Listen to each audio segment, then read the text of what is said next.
What do you do when you love someone more than anything, but you just can't reach them? 17 years ago, my second son was born, and he was diagnosed with AMC, which is a rare disability disorder. And a couple years later, he was diagnosed with low functioning autism. So I knew that connection would be very hard.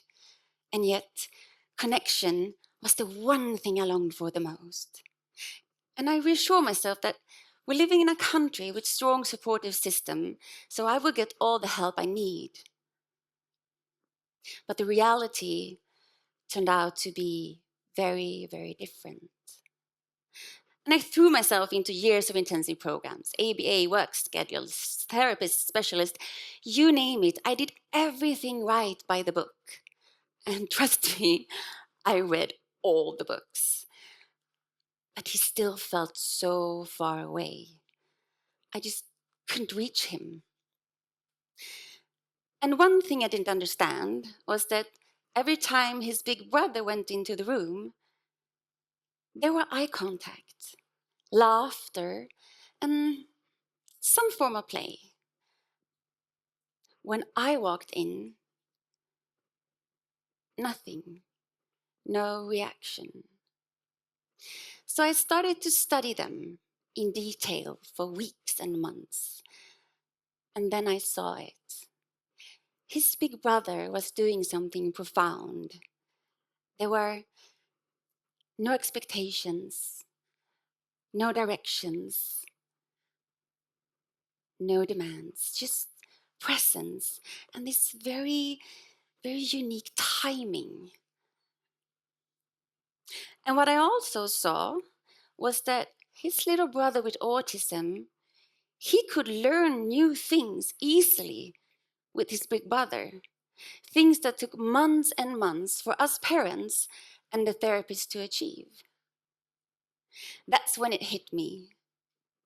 Connection isn't just this great feeling, it's actually the key to success. My son had what we called isms, and that is repetitious exclusive behavior that autistic people do to take care of themselves. And his favorite ism at the time was spinning pencils in his hands and rocking back and forth. And he did that most of his awakening time. And I asked myself, what would his big brother do right now? Well, he'd probably join in. So I grabbed two pencils and I started to spin them and rocking.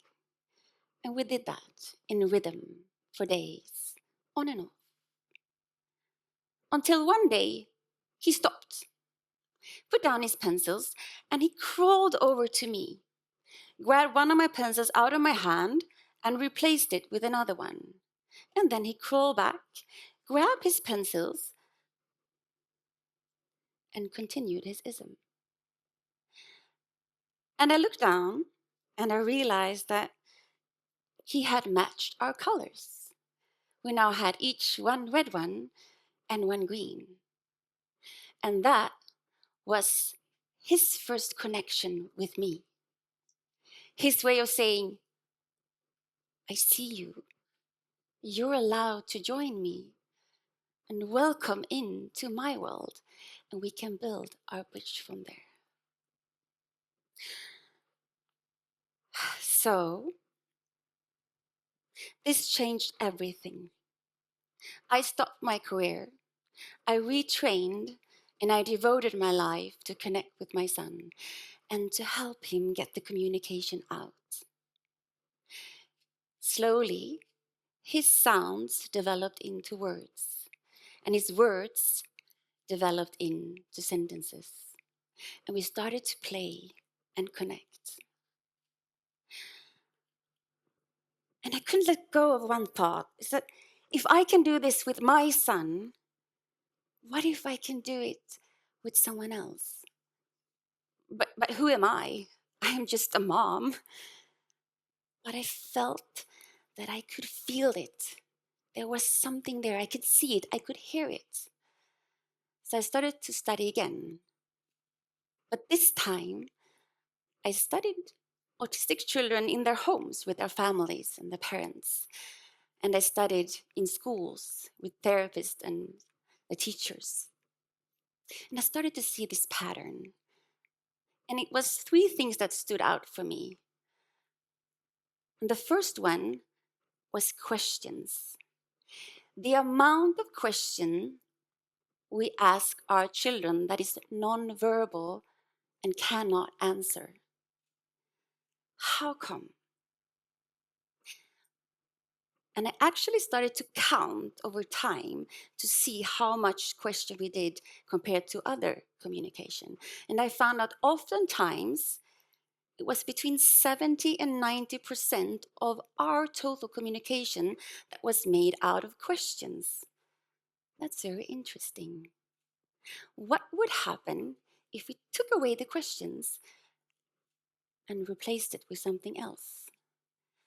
Would the outcome change then? The second thing was the words we're aiming for. It seemed like we were always aiming for the same set of words, no matter what the child was, what the sounds were, or the interests. It was the same set.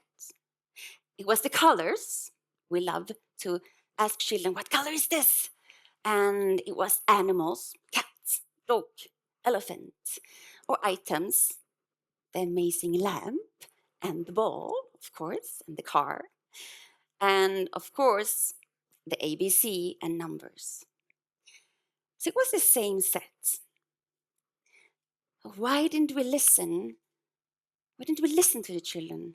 What were their sounds?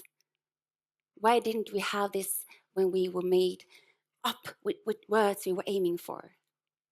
Which leads us to the third thing, that is the motivation.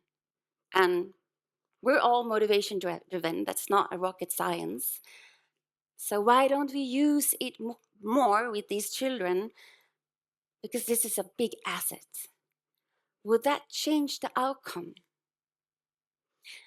I'm going to tell you an example, a real life example. There was this boy. Let's call him Dave. And he was 13 years old when I met him. He was nonverbal. He had not spoken in his life. He was a little bit aggressive and he had self-harming behavior. Well, he bit himself and he kicked himself. So he had bruises all over his body. And his favorite ism was that he had this straw where he spin around his finger and then he drew it out. And he spin it around his finger and he drew it out. And he did that over and over. And we, of course, did it together. It was very meditative. The sounds he had was, he didn't have so many sounds. He had two different M sounds. One was more like a humming sound when he was content. Sounded like and then he had another M sound that was more when he was frustrated. It was more like and he also had a sound was more like from the core, it was like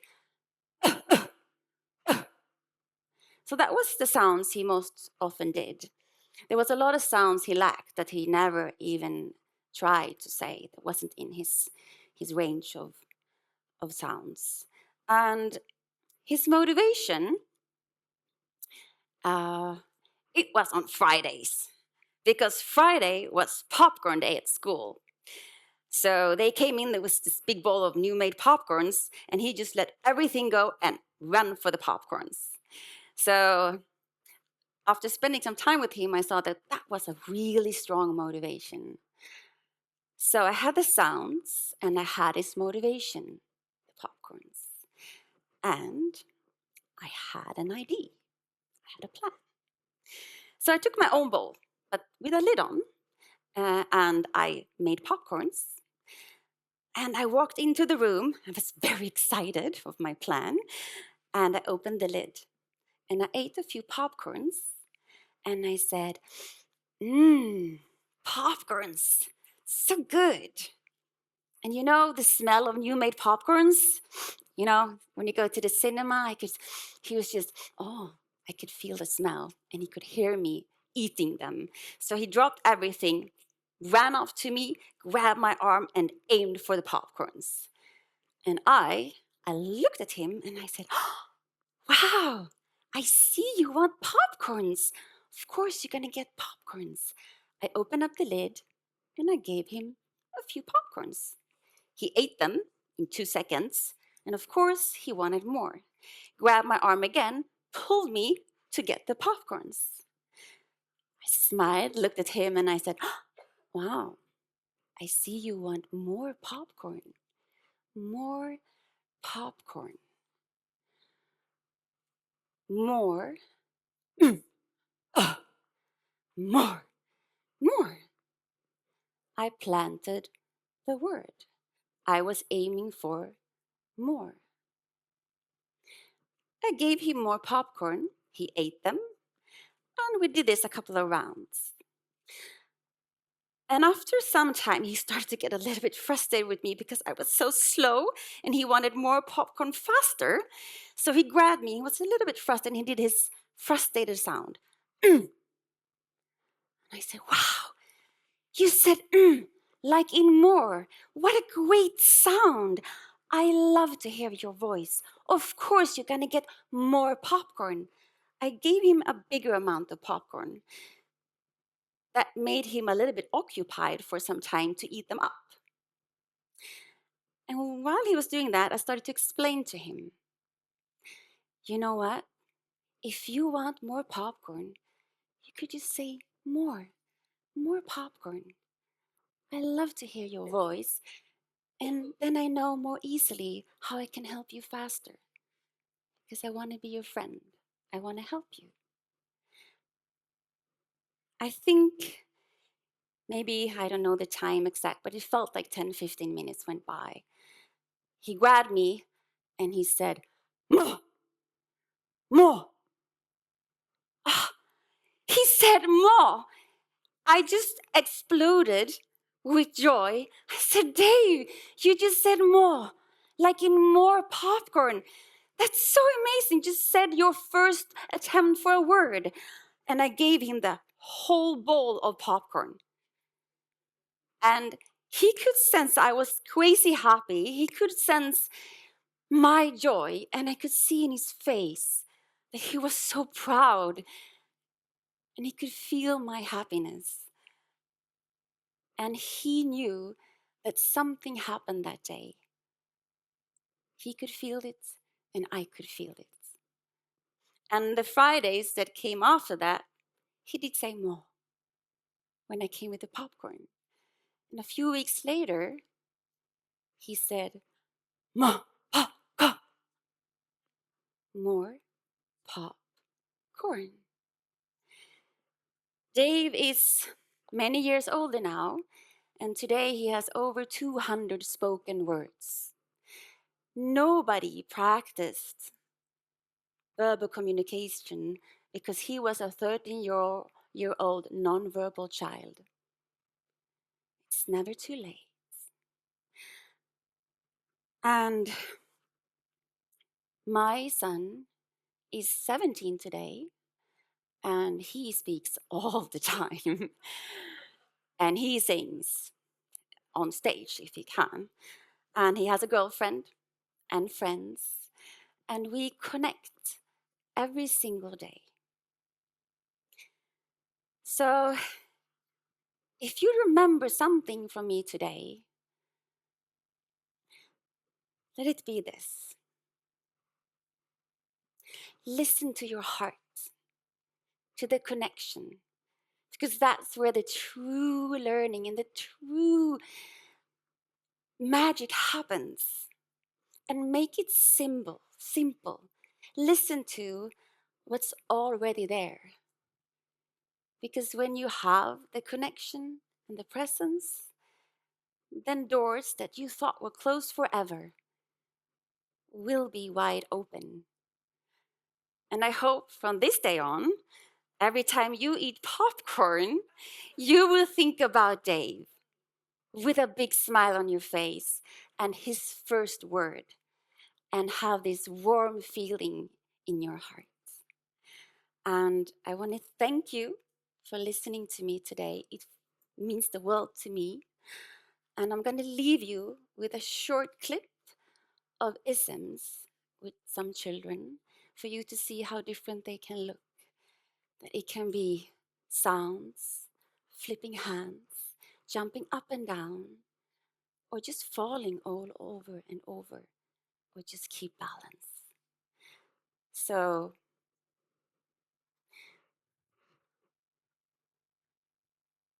here he comes.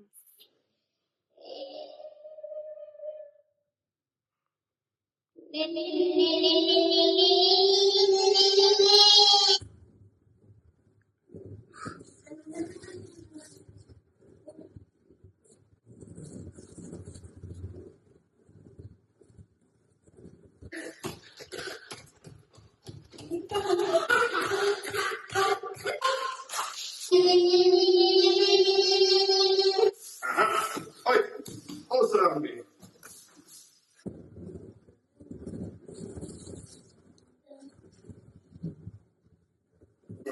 Oh, wow!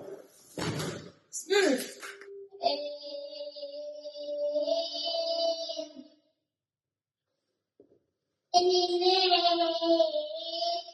Thank you so much.